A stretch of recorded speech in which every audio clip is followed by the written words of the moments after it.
Walang ulan pero binaha. Yan ang perwisyong inabot ng ilang residente sa Santa Rosa, Laguna matapos umapaw ang ilog doon kahapon. Nasa frontline na balitang yan si Brian Basa. Maaliwalas ang panahon ng datnan ng aming news team ang Santa Rosa, Laguna kahapon. Pero ang pamilya ni Casey, inabutan naming abala sa paglilinis at pag-aayos ng mga inilipat nilang gamit matapos biglang bahain ang Barangay Makabling at Barangay Labas nung hapong yun.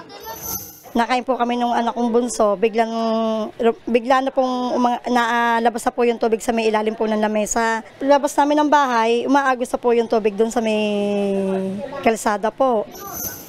Hindi na raw bago sa kanila ang baha. Bababa na nga ang lugar, malapit pa sila sa ilog. Pero kahapon, nagulat pa rin sila sa pagtaas ng tubig. Kahit naman nasabi mo sanay na kami pag ganyang nabaha, pero yung kanina po, dinanas namin, sobra pong init, pero bumaha.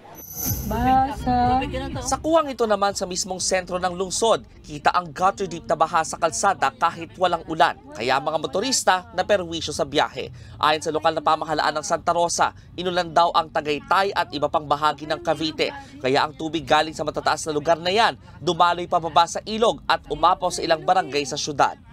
Pero bukod sa ulan, isa sa tinuturong sila rin ng pagbaha ng mga taga-Makabling ang maliit na dam na ito sa kanilang ilog. Ang mga trosong inanod kasi galing sa taas, bumara na sa maliit na dam na ginagamit na patubig sa kalapit na bukid. Kasi imbis na dumiretso po yung tubig na baha, ngayon po naiipon kasi nga sobrang liit na ng daanan ng ilog. Sinusubukan pang kunan ng pahayag ng News 5 ang lokal na pamahalaan tungkol sa naturang dam. Nagbabalita mula sa Frontline, Brian Basa, News 5. Mga kapatid, Gretchen ho po, huwag maging huli at maging una sa lahat ng balitaan. Maging maalam at may pakialam sa mga napapanahong issue at balita sa bansa. Mag-subscribe at mag-follow sa News 5 social media pages.